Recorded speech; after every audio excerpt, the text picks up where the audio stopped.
The Wagner Mutiny has made Chinese society boil over. Tiananmen Square is trending. In Beijing's Pizza Hut, it's not allowed to use a knife while eating pizza. Surgeons in Shanghai are not allowed to use surgical knives. Restaurants nationwide are prohibited from using gas cylinders. And private car drivers will need to pass a safety certification from July. On June 22, 2023, under the sunlight of the Dragon Boat Festival, a distinctive figure was observed at the entrance of Peking University's home cafeteria. A woman, draped in a beige robe, firmly held a sign declaiming abolish one-party tyranny, embrace multi-party system. Accompanying this proclamation was another sign, bearing the assertive declaration, Democratic Revolution begins, #Win Thunder, #Now Revolution. The woman was traced back to a YouTube and Twitter handle, Hobby Septem, and was identified as a supporter of a potent protest essay penned by the Chinese writer Jiang Shen. Jiang had, on June 1st, released an expansive 170,000-word critique of China's one-party rule, which subsequently attracted a broad readership. The slogans borne by this woman quickly became focal points in news narratives and internet chatter. Further investigations disclosed the identity of this resolute figure as a professor at Peking University and an ally of writer Zhang. Here was a woman striding with small but firm steps, embodying the resilience and tenacity of Chinese society and nurturing the flickering flame of freedom. At the Nanjing Media Institute, many still remember Li Kangmeng, the first female student to publicly voice her dissent. In the chill of last winter, her protest took on a simple yet powerful form. She brandished an A4 piece of white paper. When security forces wrested her symbolic page from her grasp, she continued her protest, miming the act of holding the white paper. Her audacious defiance triggered a nationwide movement known as the White Paper Revolution, which individuals across the country daring to call for the overthrow of the Communist Party and Xi Jinping.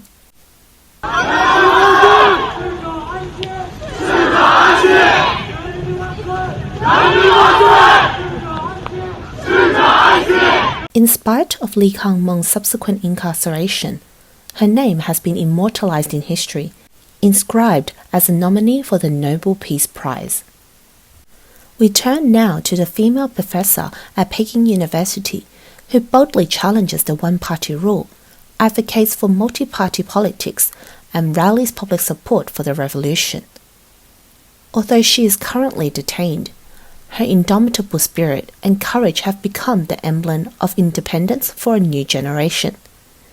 This emblem, once ignited, is set to trigger another wave of calls for the downfall of the Communist Party and Xi Jinping. In the academic circles, a student publicly declared to his professor, "As a Chinese intellectual, I bear the responsibility of at least uttering one truth. We are no longer genuine Chinese. Why do I say so? Because our minds have been invaded by the Russianized Marxism, causing us to lose our rightful unity of heaven and man, and the coexistence of man and God in traditional Chinese culture.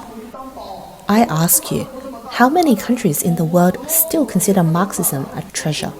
Even Marx's homeland, Germany and Russia, no longer do. What is Marxism? It is not merely a theory. Marxism is the philosophy of violence, the philosophy of political struggle." The very occurrence of this debate reveals deep-seated questioning within the academic circles towards the national ideological system, signifying broader societal transformations underway. Since 2023, the tip of China's iceberg of social unrest has begun to surface. Public protests are heating up across the country. The streets of China have come alive, their demands ringing out. Their quest is for justice, change, and the future. In March of 2023, an unprecedented large-scale protest erupted. Property developers in Chengdu high-tech zones' unfair treatment towards homebuyers incited public outrage. The police's act of firing blank rounds at protesters only served to fan the flames of protests. This event is not isolated, rather it is emblematic of similar protests nationwide and questioning of the current social order. In June, during the college entrance examinations in Chongyang County, Anhui Province, a protest sparked by malfunctioning recording equipment occurred. During the English listening test, the recording equipment stuttered, preventing students from hearing the test content clearly. Some examination sites chose to replay the recording, but others did not. This left students and parents feeling strongly dissatisfied, suspecting that this may be because children of officials were taking the exam at the sites where the recording was replayed. This suspicion ignited the fervent protest of over 600 parents who gathered at the examination site, unwavering in their chanting and swelling with collective emotion. The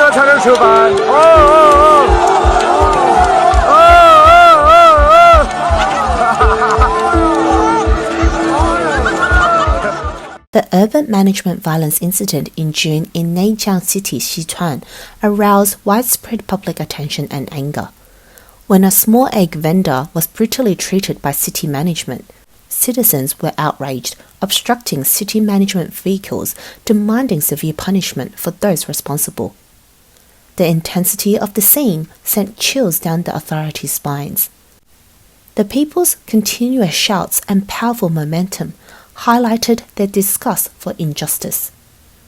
Even though the municipal party secretary and the director of public security personally came forward promising to publicly handle the matter, public anger did not subside. They knew well that any form of abuse of power and violence is a direct reflection of problems within power institutions and an embodiment of systematic issues. The tense and fiery protest scene is the most direct expression of the people's dissatisfaction and protest against the current regime. Let's turn our attention now to the online arena, another stage of protest. Although the Chinese Communist Party attempts to suppress the public's freedom of speech by blocking sensitive words online, people have chosen to express themselves in more subtle and unblockable ways. The raised middle finger has become the symbol of defiance and satire against the current regime. The origin of this symbol traces back to when the CCP released a promotional video claiming it would grant Taiwanese compatriots the Chinese national treatment to elevate their international status. After the video's release, netizens responded en masse with the expression of a raised middle finger.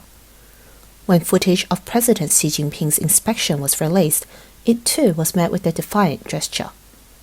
This undoubtedly represents the public's strong dissatisfaction with and rebellion against the CCP regime. One particularly striking instance took place in June 2020 when the National People's Congress passed the Hong Kong version of the National Security Law. China's former Premier Li Keqiang notably cast his vote by using his middle finger, an act that undoubtedly incensed Xi Jinping. This vivid display stands as a potent symbol of the internal fractures and challenges faced by the CCP's autocracy. On the grassroots level, an increasing number of Chinese citizens have started to adopt a form of silent resistance called lying flat. They quietly refuse to partake in unfair and unjust actions. They also refuse to cooperate, respond, consume, take loans, conduct businesses, pay taxes, make payments, buy houses, travel, or socialize. Because many Chinese people are penniless, they are using their meager strength to struggle against vast oppression. Chinese citizens' silent but persistent resistance method may take time, but it is gradually changing Chinese society, dealing a major blow to the CCP's economy.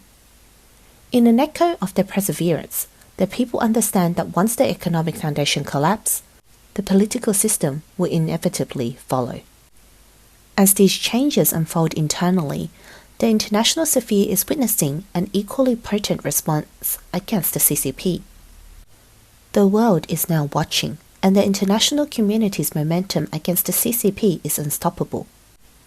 On June 20, 2023, the US Congress is preparing a COVID-19 compensation bill of up to $16 trillion, aiming to freeze all of China's overseas assets and the wealth of related officials. This move is expected to receive positive responses and cooperation from Japan, South Korea, and Europe.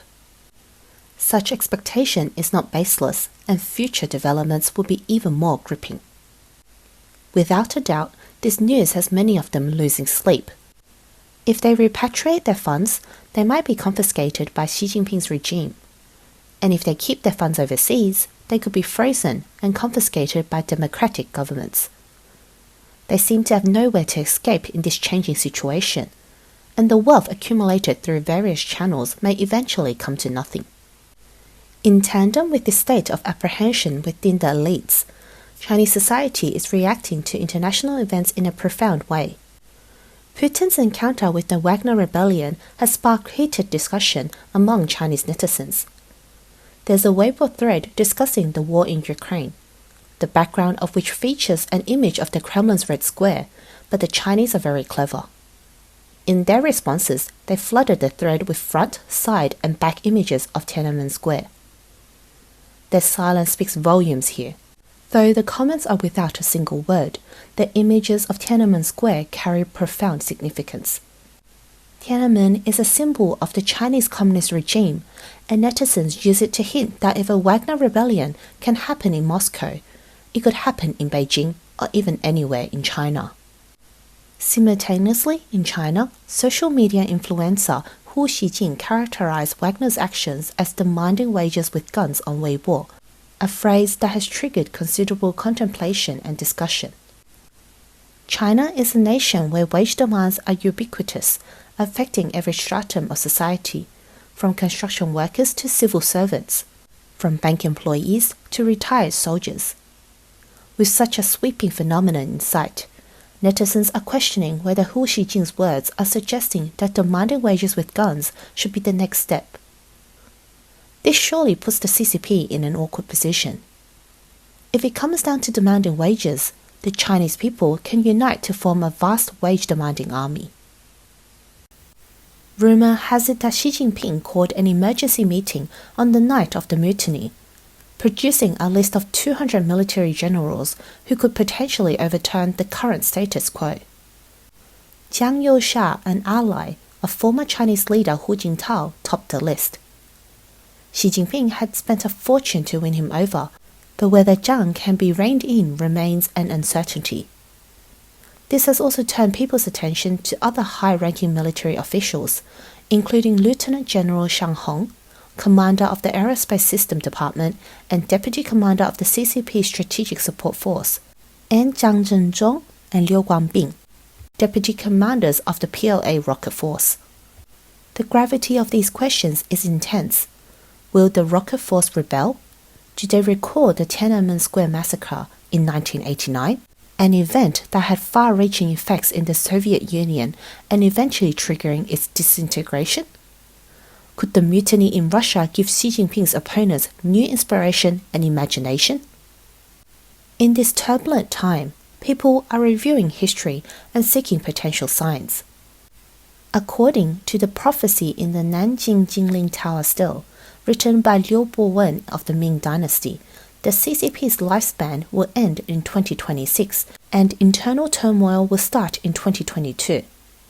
Today, signs are surfacing: the turbulence in education, vibrations within the military, and instability within the government, all seemingly verifying this prophecy.